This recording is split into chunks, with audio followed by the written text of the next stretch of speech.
And then in about 30 seconds to a minute, they'll transition. But you've got to give them some time to do that. If you expect it to be done right then, that's an unrealistic expectation. A lot of people don't shift gears that quickly, and they just need some time for it to settle. Welcome back to the Running Wine Mom podcast. I'm your host, Samantha Cieslinski, aka the Running Wine Mom. Today, I'm sitting down with someone whose work I think every parent, teacher, and leader needs to hear.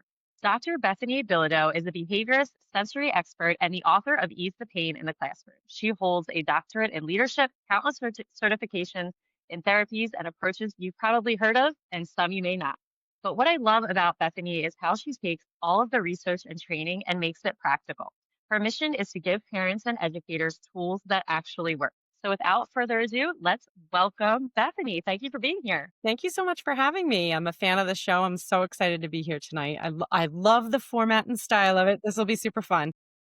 Yes, and I am so excited to talk to you because it is the beginning of the school year for my kids and myself. And it is just, I think a lot of parents need to hear what you have to say.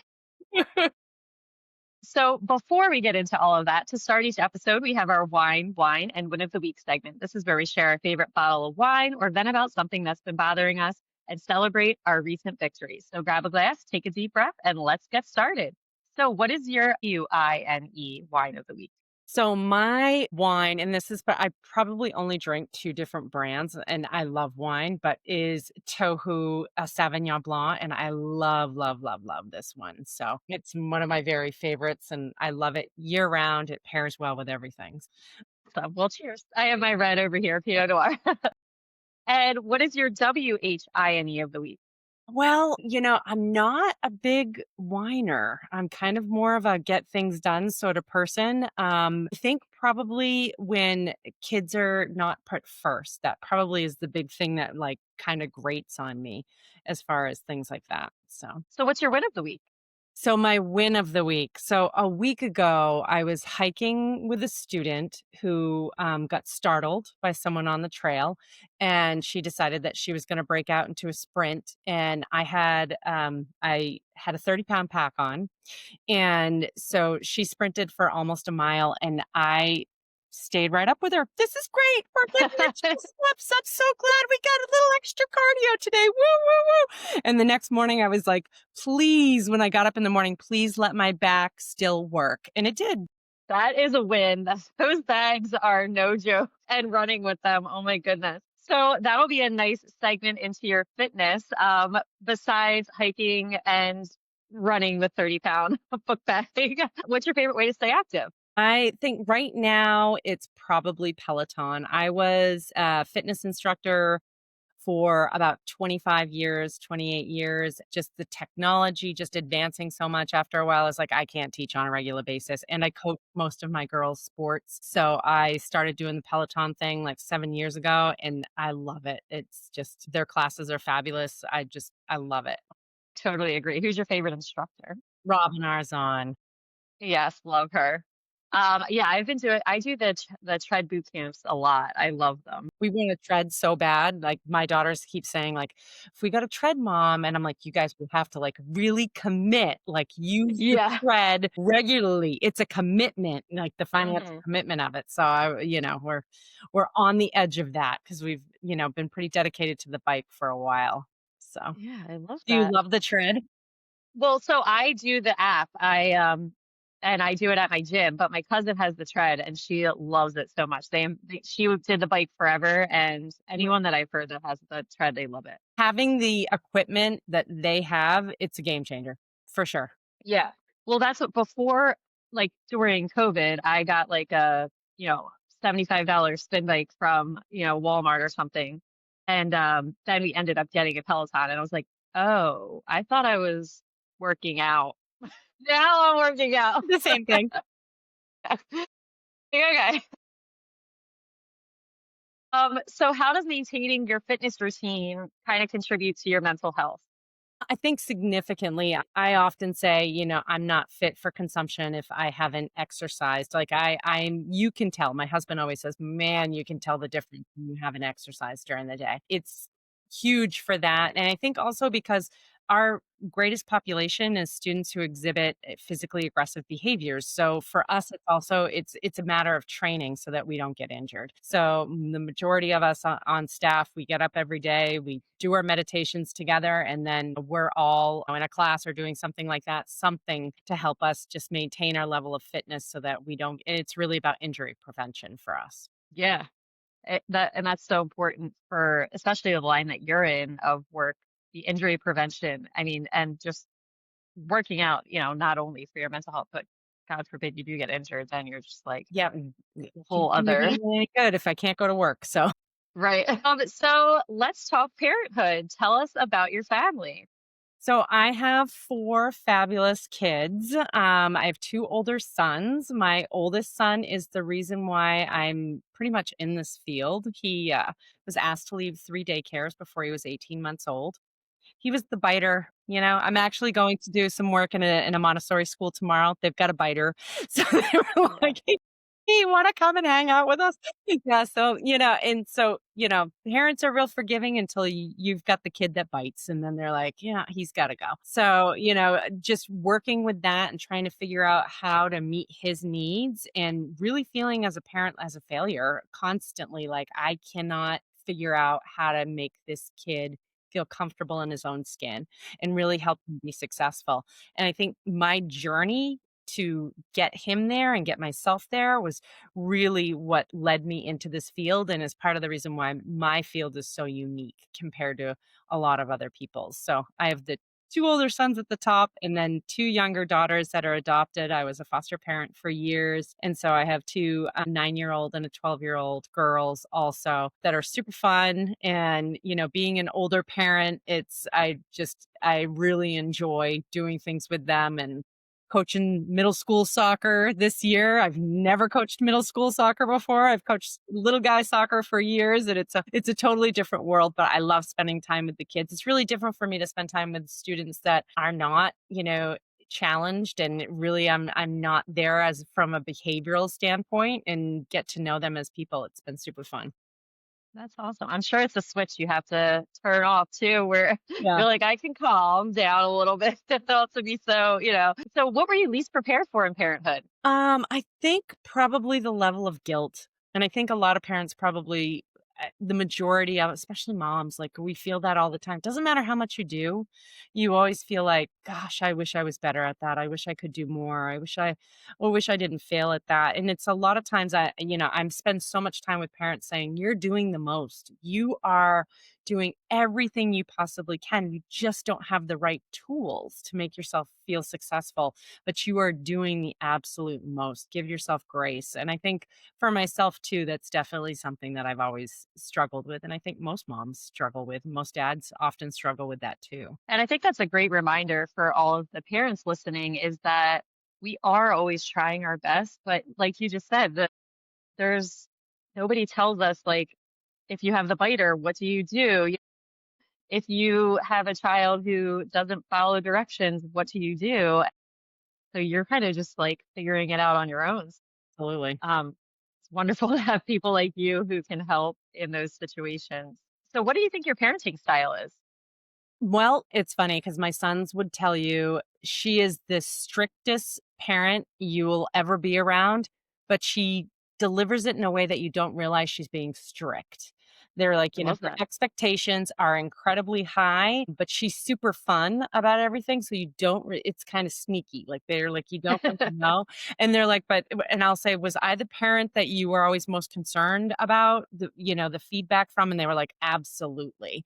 So, I definitely have really high expectations and that sort of thing, but, and I'm also a parent that I don't typically repeat myself. So once I've said something once, that's it. It's that, I'm not doing the I asked you once, I asked you twice, I asked you 3 times sort of thing. I've asked you once, that's it. And, if you've done it, that's great. If you haven't, then we're moving on whatever result is going to come from that because I just feel like it just frustrates me and it undermines what we're trying to do. And the same thing with them. Like I always feel very, very guilty if I'm involved in something work wise, I'm, on my phone or whatever, and they ask me a question and I haven't paid attention. Like I feel horrible afterwards because they deserve my attention and vice versa. So, my demands are certainly pretty high, but I think that their demands are high too. So it goes hand in hand with each other. And we're run things pretty structured because they're involved in a lot of activities. My 12-year-old signs herself up for every single activity she can find. And my sons were like that too.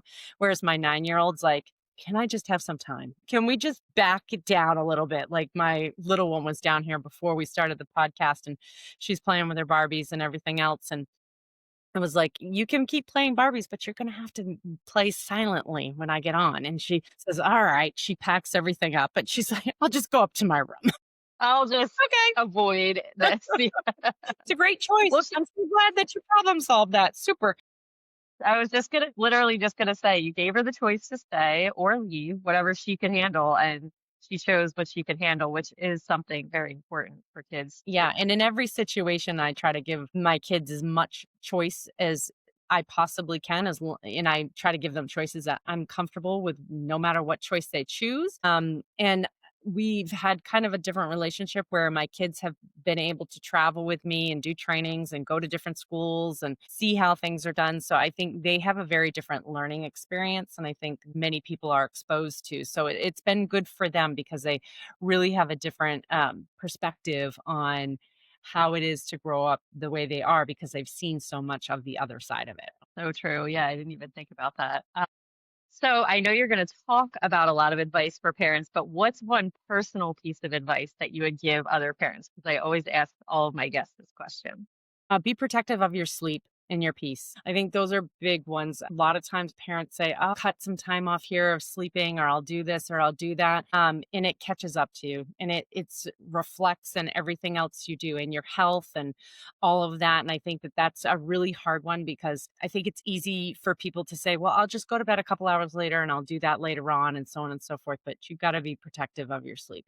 And I will say, as a, my husband and I often look at each other at night and say, "Oh my god, are they gonna go to bed yet? I know it's only 6 o'clock, but can they go to bed? We're exhausted." And so for us too, we need to all of us need to be really cautious about that. No one gets enough sleep nowadays, and so making sure that we get more sleep and our kids don't get enough sleep. So getting them to get to bed earlier, wind things down faster in the evening, and that really means, like, shutting down a lot of the whatever other stimulation's going on, whether that's the fluorescence, the dishwasher, the dog barking, whatever it may be, shut that stuff down so that you can start to wind down a little earlier. For advice. All right, so let's get into you. So how about you tell the audience about what you do? So I go into school districts and I often set up alternative education programs. And I also go into homes and I work with families directly. And it's usually when people are struggling with a behavior that's really challenging for them. So it could be that the individual's having meltdowns. So at school, it could be that you've got a student who's really physically aggressive. In the home, it could be, oh my gosh, these siblings, they fight all the time. How do we deal with that? So, and I'm oftentimes coaching people on how to extinguish those behaviors. So, oftentimes, physical outbursts and things like that are just signs of they need more proprioceptive feedback or they're not able to verbalize their needs and those sorts of things. So, I'm walking parents through that, or parents will say, gosh, my kid's playing video games, but they're refusing to get off of them to help with the dishes or whatever. And it's like, of course they are, who wants Duh. to get off the video games to do dishes? And so oftentimes I'll say, you gotta wait till there's a natural transition, and then you need to come at it with higher energy so that they wanna engage with you and that sort of thing, and use that as a transition point to pull them into it and do it with something else that's really engaging before you ask them to do those tasks because they're not going to wanna transition because of that. And when you have those kiddos that just refuse and don't want to transition and they like to refuse, and there's certain ages that that occurs more often, there's some areas of the brain that really get stuck and have a hard time transitioning. So I'll say, provide what the direction is of what you want, then back away and give them some time for it to settle into the subconscious. Because if it doesn't have time to settle into the subconscious, they can't shift gears or distract them, one or the other. And then in about 30 seconds to a minute, they'll transition. But you've got to give them some time to do that. If you expect it to be done right then, that's an unrealistic expectation. A lot of people don't shift gears that quickly and they just need some time for it to settle. Yeah, and I've actually never heard anyone say that, instead of like if their kid is playing video games and you're like, "No, I need this trash out right now." I mean, if someone came up to you and said, someone came downstairs to me and said, "I need you to get off this podcast right now." I would say, "Well, I'm kind of in the middle of something. I don't want to leave. That's not what I want to do." So what do you think is like a good for especially like 9 through 13-year olds? I feel like that's like they're already going through a lot of Mhm. hormonal changes and they're starting the rebellion phases and they don't want to do stuff. So what would be a good transition before besides giving them like just telling them and then giving them the time? What if they don't come in up in time? How do parents kind of deal with that?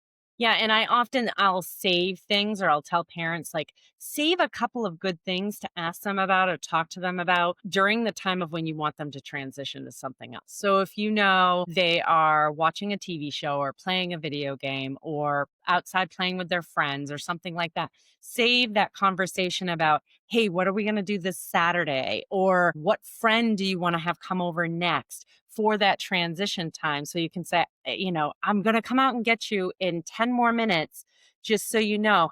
And I have a question for you, and I can't wait to ask you." You've got to add some energy and some enthusiasm to it because if you don't, then they're not going to want to engage with you. They're going to want to keep engaging with that. But when you get them and then you say, "So this Saturday, we don't have anything planned. If you could do anything you wanted," not saying we're going to, but if you could do anything you wanted, what would it be? And you kinda have that make believe game for a little bit, and then you say, "Okay, so here's some options of some things we can do Saturday." As that's happening, you're walking towards the trash or dinner or whatever it is you need to transition And by the to. way, Body in motion stays in motion, and then when you get there, you're kinda transitioning them into that activity without really even giving them the guidance that you're doing it while you're yeah, having those conversations. Does it take some pre-planning? Yes. Does it take mental energy? Yes. Do you get less frustration? Yes. right. And that's really Yeah, what it's like you get. pick where your energy is going. Do you want to put the energy into positive or being frustrated, which is Yeah. super important. Yep. Wow, I love that.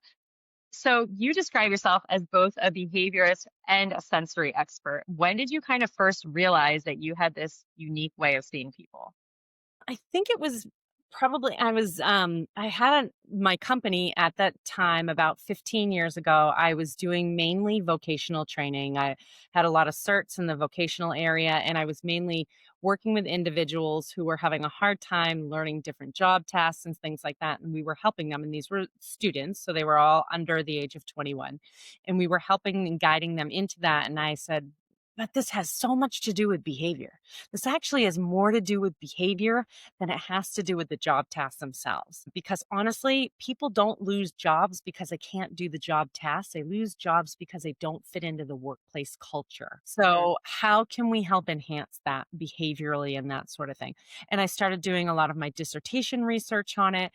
And I was one of those people that I did my doctorate for so many years that they were like, "We're going to kick you out. You either write your dissertation or hit the road." So, so I had to sit down and start writing at one point in time, and I did everything on the behavior end of it. So, I really wanted to see how we could mold that and change that, and we even went through a time period where I would approach school districts and I would say, "Give me the toughest case you have. Give me the student that's been kicked out of every placement facility, everything. Let me see if we can turn this situation around." And there really wasn't a single situation that we felt like we really couldn't work with, given the freedom to use the resources and really provide the type of services that we wanted to provide. And typically, what ended up happening is we either integrated those individuals into paid jobs and that sort of thing, or we reintegrated them back into the general education setting, one or the other. And that's primarily what we do at this point. We really don't even do vocational services anymore. We just do behavioral services. When we're Wow. not BCBAs, we have a very different approach. It's very sensory related, and we're really looking at the neurology. Oftentimes, I'll observe kids and I'll say, they're not getting enough oxytocin or enough serotonin. I can tell by the way their body moves and this and that. And so I'll talk to the parents and I'll say, okay, here's some potential supplements. Have you thought about 5-HTP or L-theanine or something like that? And then I'll talk to the school and I'll say, okay, here's a way that you can get that from them in the environment. So ask them about their favorite food and then ask them to hand you something. And that will release oxytocin, serotonin, and dopamine because you're connecting, you're producing something, and you're appreciating something. And those three things elicit that. That primes the prefrontal cortex to learn. Those are the three neurohormones we need. Just figuring out like how are we going to make it work so that that student can thrive in as many environments as possible. That's we want kids to feel successful because I'm working with students that by the time I get to them, they're like, I hate school. I hate Right. it. Nobody likes me here. I don't want to be here. And sometimes they feel that way about home too. Like, my parents are always mad at me or, my siblings don't like me and that sort of thing. And it's more a result of their bodies are out of control and their brains are out of control and they don't know how to harness them and make them do what they want them to do. Yeah, that makes I'm thinking as you're talking, I'm thinking about a lot of my students. I'm thinking like from as I do high school, but then also I have two preschool age kids. So I'm like, there's an array of people that I am Huge array, thinking of right 2 now. different Just gamuts. like, yeah, it's so true that it's just it's I wish there were more people like you in the school districts Well, that thank could you. help with that. And so you did mention earlier that your son was kind of the one that led you to kind of get into this field. So can you kind of expand a little bit on that?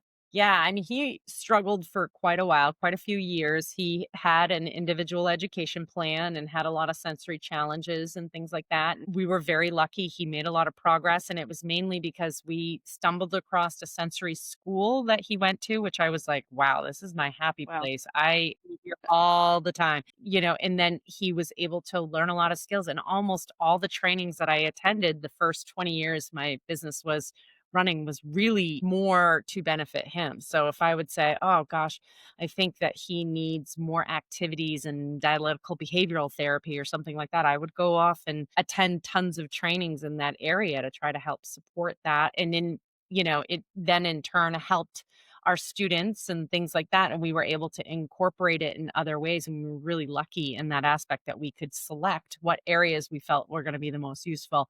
And we still do that. We'll look at where our student population is and where we think they're coming from and where our families are and our educators are for the next couple years. And then we'll say, okay, we need to learn as much as we possibly can about this field or that field or that field. And oftentimes they have nothing to do with traditional education or behavior or anything like that, but they've been hugely helpful as far as us figuring out how to support people better. And so when you talked about the biting in the beginning, it immediately, I mean, all the Facebook groups I'm in with moms, so many people comment asking, like, I have a biter.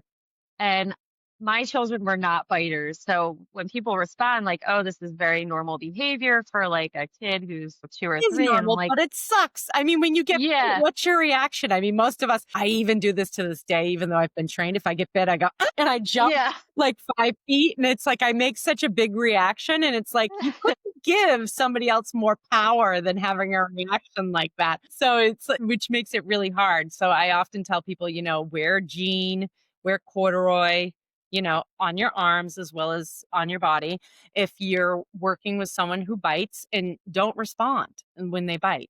Try not to respond as much as you can. A lot of people will say, well, tell them no, and this and that. That works for an average kid. We Right. see very little average kids nowadays. It just doesn't happen. We don't see them. So for your kids who are not average, what they need is they need to one, not have a reaction when they do it, and they also need to know what the proper behavior is. So whenever they're not biting, they need to hear, wow, you're being so safe. Wow, you're able to verbalize your emotions. You're doing such a great job talking to me about that. You got frustrated. And I knew that you wanted to do something, but you didn't. And then even calling it out and saying, I know that you wanted to bite and you were able to keep yourself from doing it. That's fantastic. Keep your hands back when you're doing that because you better believe they're going to be like, Like, well, now that you said biting, I'm ready to bite. I always tell people do it at a transition because if you start it at a transition, they're less likely to bite the person that they're going to or where they're going next and that sort of thing. And it will be once you've been able to master that, then you can back it up into the body of when it would normally happen. So I often tell the story of Noah and the burp. Noah's my middle son. And he used to in middle school, he could burp on command forever, the alphabet, everything else, like most middle school boys can. They're, and girls, they're fantastic with noises. And we were going to soccer practice one day, and I had told my older son, I was like, whatever you do, don't respond to your brother. Okay. We're going to get rid of this burping. So Noah's in the back seat. Jonas is beside me. And I look up in the rearview mirror and I said, hey, Noah. He says, what? I said, I noticed that you haven't burped for the last 30 seconds. I'm really impressed with your ability to regulate your body. What does he do? It burps. The loudest, longest burp of his life. I'm turning up the radio louder and louder, trying to ignore it. The kid beside me, he's bouncing because he's laughing so hard. And we get to soccer, he gets out, and I'm like, oh, well, I failed at that. So the next day, same thing, we're going. I'm like, I'm going to be a little smarter. He gets out of the car. He turns around. I said, hey, Noah. He turns around. I said, hey, I noticed you haven't burped for the last 2 minutes. I really love how you're able to control your body. And he turns and I hit the gas and the both are flapping in the breeze behind. I've got to pull over and shut the car door and everything. And I'm like, yeah, point for mom. Way to go. So next day, same thing. He tries to let out a little one. I ignore it. Next day, same thing. He doesn't burp at all. So then we're in the car. I back it up into the body of the time of when it would normally happen.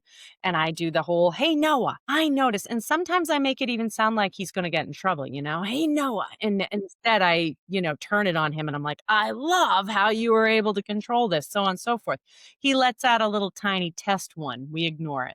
The next day, same thing. And he says, Mom, I know I can control my body. It's so impressive. I haven't done that burping crap in like 3 months. It's been like 5 days. But so you go after the low hanging fruit because once you get rid of the behavior that's really annoying you, you can love that kid a little bit more. You can have a Yeah. little bit more joy with your interactions with them, and they know that, so then they're not trying to find what is going to press your buttons because, let's be honest, that's what most of our kids do. They're like, "I'm just looking for attention. That's why Yeah. I'm fighting with my sibling. That's why I'm doing this and that." 50% of the time it's out of attention. Yeah. So if we can help them with that, we can get so much further. And you also, when I was reading up, you were talking of readings. Reading is going to be face reading and micro expressions. Can you kind of talk about what you do with this and a time when this kind of changed your way to respond to Absolutely. someone? Yeah. So we were lucky enough we were able to work with a number of mentors who were really specialists as far as reading body language and that sort of thing. And that for us was a game changer. We were able to then figure out how to stand and how to have our bodies in order to make people feel safe and to make them feel regulated. And that was huge. I mean, I'll walk into a building and people will say, oh, Dr. B, that hall. And I walk down, and within a couple seconds, the kid is no longer, striking the window. They're sitting on the floor, sometimes crying and talking to me, telling me what's going on. I could have two teenagers ready to get into a fight, and I can almost always step into it and they'll immediately back down. And it's not anything I'm doing that's special aside from the fact that I carry my body in a certain way. I have my hands in front of me, my thumbs are lifted, which non-verbally says to the other person that I have a lot of confidence and I can keep them safe.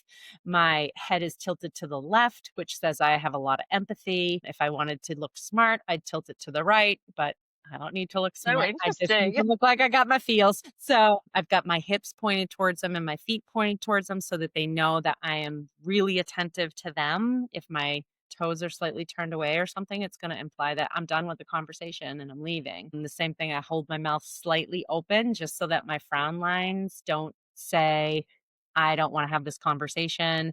And there's just really simple things that we've been able to learn with that. And with facial reading too, we're able to, and this was huge for our staff, we're able to really look at someone's face and say, they've got those rounded eyebrows. And so they're really concerned with what's going on around them. Their family is the most important. Their students are their most important. Those are huge. Whereas with little kids, you look at them and they have those really straight eyebrows, and those really straight eyebrows say, I just need the information. That's all. Right. So we're able to really mold what information we're giving and what we're asking for based on how that person's going to receive that information, which is Yeah, that's huge. great. It's cut our time from like reintegrating in like 9 months to Yeah. 3. Wow, that's amazing. So, obviously, in school, there's a lot of help for kids, but many parents listening are struggling with big behaviors at home. What's For one sure. simple shift you wish every parent knew that they could really make today? I think a big one would be just being able to be empathetic. And I know sometimes that's tough because the parents are overwhelmed. And a lot of times professionals will come in and say to parents, well, they need more one on one attention, or each sibling needs to have their own one on one time, so on and so forth. As a parent of 4, and Samantha, I'm sure that you are right there with me. How likely is that? Like, come on, we got to make dinner. I just Hmm. vomited. I was just having this conversation. No. I would say the biggest thing probably is empathy and having fun and like watching your kids. Do they feel safe? Does their bodies tell you that they feel safe? Are they able Yeah. to hold a gaze and eye contact for a few moments? Are they able to smile? Or are they reverting into themselves? Are they on the defensive? Like, what's their body language telling you about how they feel? And sometimes they're carrying it with them from another place. So if they just got home from school or came in, if you've got teens and they're working or they're in sports, like, what is their body language telling you they're feeling at this time, and what do they need to feel? Because when we go into our homes, we want to feel safe, we want to feel regulated, we want to feel comfort, and we want to be able to have fun. So it's, how can you infuse that into what it is you're doing, because that is going to make the biggest difference in the world. You can have a million parenting techniques and everything else, but trust your gut as a parent. I tell every parent that you know your kid better than anyone else. If your gut's telling you that something isn't right, it's not right. And if something if s even if it's a professional telling you this is what should happen, if your gut is saying that isn't right, it's not gonna work, it's not. You're Hmm. So trust Yeah. yourself, and that sometimes we question that about ourselves because of things that have happened. It's hard with the overload of information, too. Like, Mhm, I trust this gut, but everyone else is saying that. mhm, So it is absolutely. important to be reminded of that. So your book, Ease the Pain in the Classroom, what pain points were you seeing over and over in schools that kind of pushed you to write this? I think the big one was so many educators leaving the field. That was Hmm. huge. We were seeing so many educators that are saying, "I can't do it anymore. There's too much. There's already too much with staying on top of curriculum and everything else, but then being asked to manage behaviors that are so much more fearful and put us in a state of crisis than we've seen before, and not feeling like we have the skills to deal with that." That's really why we wrote the book, because we knew so many people were in that boat where they were feeling like, I don't know if this is the right career for me. And there's so much that goes into being an educator nowadays. You have to have a million different hats on. And I understand that. I was a teacher at one point in time too. And there's a reason why I don't teach also now. And I just do this. Right. And so kind of going into my next question, kids today are growing up in such a different world than Huge. even 10 years ago. Yeah. From your lens, what do you think the biggest behavioral shift you're noticing in this generation is? I think the big thing, and I hear about this a lot at trainings, is they'll say, they don't respect authority, and when are they going to get a consequence? And a behaviorist at one of my trainings one time said, the consequence is their life. They are absolutely, that is 100% true. They are so fearful of not fitting in and not being connected that that is huge for them as far as them feeling like I'm not going to be successful and my life is not going to be meaningful because I am not seen, I am not heard because what they fear is being invisible. Right. Yeah, that's very true. And that's with social media, everybody wants to be seen. And, if you're not being seen online and in your home, and I mean, I feel like it's like double whammy with kids today. It's So really tough, and most yeah, kids don't have the emotional maturity to be able to handle it. no. It's really tough. There needs to be a lot of guidance as far as how to navigate those worlds. They don't have the emotional maturity to be able to get through it. Yeah. So when a child is acting out, what's one common myth adults believe about the behavior, and what do you think the truth is? I think a lot of times that, and I hear this a lot is, they're just being oppositional defiant. They're just being oppositional defiant, and probably 90% of the time, I'll say, nope. It's a safety issue, or it's a regulation issue, or it's a hormone creation issue, or something like that. It's not oppositional defiance. And a lot of times they'll say, oh, they need tougher boundaries, or they need you just need to crack down on them, so on and so forth. And not that that's not true. Sometimes that is true. However, in most cases, there's too much sensory stimuli, not enough sleep, dehydration, not enough nutrients, usually lack of connection.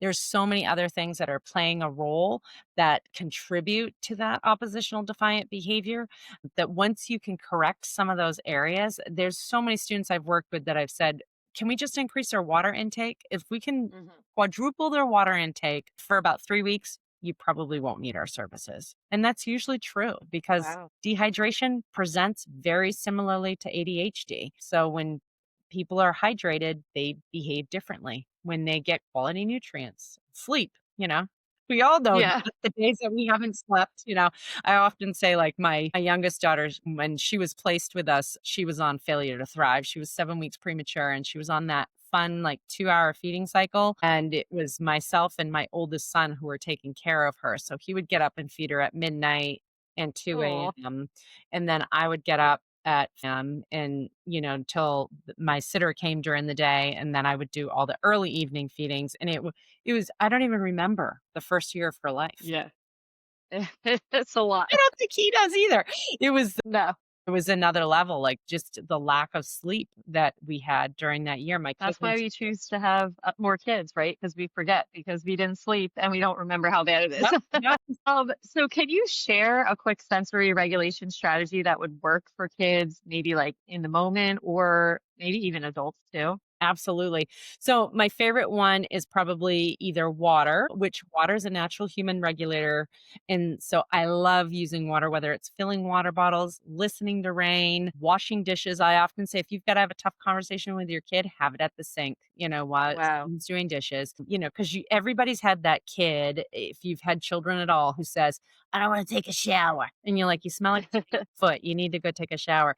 You finally get them in there, and then they come out and they're like, "Oh, I showered." And you're like, "Your hair's not even wet. You You're like, didn't there you shower. have Get it. back in there." And they go back in, and then they come out and they're like, "See, my hair's wet now." And you're like, "You still stink. Like, you're Yeah, not gonna you take a need shower."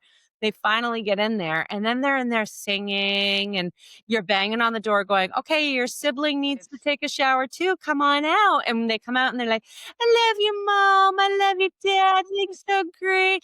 Well, and it's because water is a regulator. So, if you can use water before you have to have a hard conversation or something like that, whether it's getting your kid to go take a shower or a bath, or just turning on the faucet and watering the plants or filling the dog water bowl, whatever it may be, that will help significantly. My other one is probably pressure on the stomach. And the reason why is because 80% of our serotonin is made in the gut, not in the brain.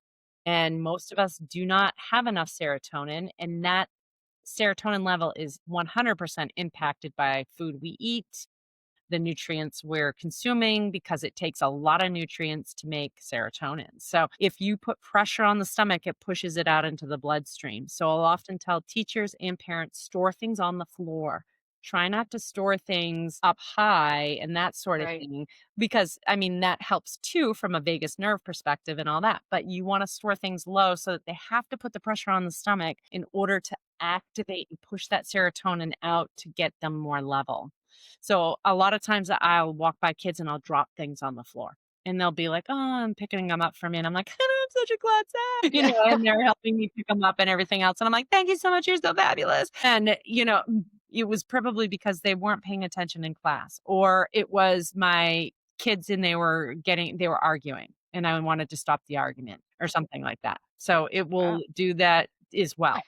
So all I'm gonna those are use like that trick.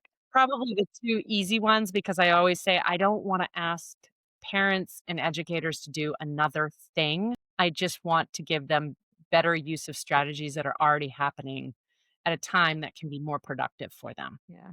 And water. I mean, I remember when with my kids when they were babies, I was like, get them either in the water or outside. And I would put my son's head under the top of his head under the faucet, like on whatever the shower mode. And he would just immediately stop Relax. crying Yep, and relax. So it's interesting that a lot of the things you're saying dealing with kids in middle and high school or even adults is really stuff that is we were told as parents with newborns, absolutely, yeah. And which it is still works. Again, it works for us yeah. too. And I would say, for parents too, take care of yourselves. I'm not saying parent, you haven't had a shower in 2 days, you've earned it. Please. Lock the bathroom door, give yourself the 12 minutes Yeah. because life gets busy and you get deprioritize yourself. Yeah. And the other one that I wanted to ask you about was the relational frame therapy. I was reading about that. I have not ever heard of that. And I feel like maybe a lot of people have not heard of that. So, how does that look in real life with children? Like, what is it and how can you use it? It's really like the verbal context of how we present information and how people take it. And I often say this to my staff when we're together and everything. I say, I don't typically see the same students every day. And so when I see a student, I want them to think that they were 100% and are the most important part of my day.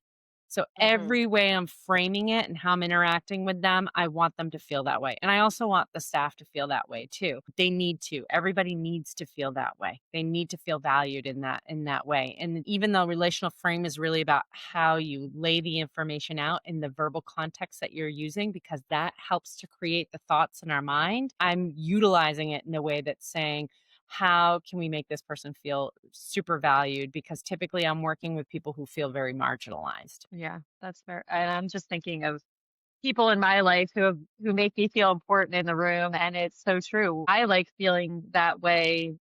Why wouldn't a child want to feel that way Yeah, as well? and should. And Uh, that's the hard thing too for adults is we get used to not feeling that way, especially as mhm. parents. It's a pretty thankless job. So Yeah. feeling like taking those little nuggets with you when you can. My youngest got real sick a few weeks back, and we were in Boston Children's Hospital for a while. And there was one day where I was sitting beside her, and she said, Mom, you're always here. She said, No matter what happens, she said, you're the one person that's always there. She said, You're always there for me. And I was like, Oh my gosh, Nora, thank you. That It was means like, so I like much. text my husband. I was like, This is a nugget I will cherish.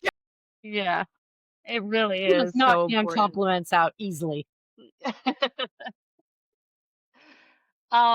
So another important thing, I'm trying to raise my children with resilience and teaching it to students as well. If a parent could only do maybe one thing at home to build emotional resilience in their child, what would you tell them to do? I think it's to have fun with failure.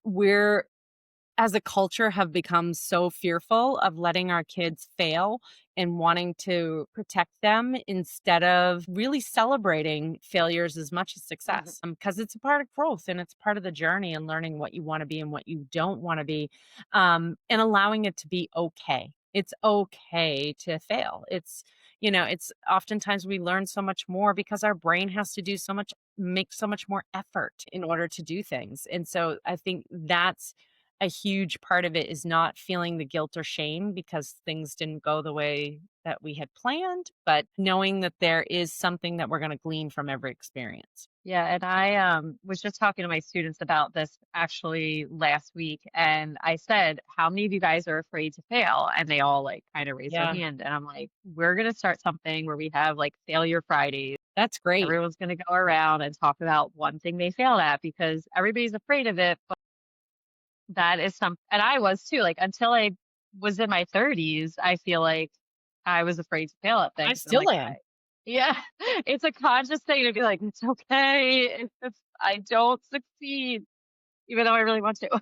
It's so good for people to do, and I just think we've, as a culture, have moved away from it so much because there's so many safety nets that we can put Mhm. into place. And it's funny, when my middle son was in high school, and I would say to teachers, I would say, please don't give him 2 3 chances. If he doesn't get it done, just fail him. He's a smart kid, he'll recover. And if he doesn't, well, then he'll have to Yeah. figure that out. I'd rather him work on failing with these sorts of things than have something more massive happen later. And it will. But if he feels a lot of guilt and shame over those things happening, then he's never going to be able to recover from those things.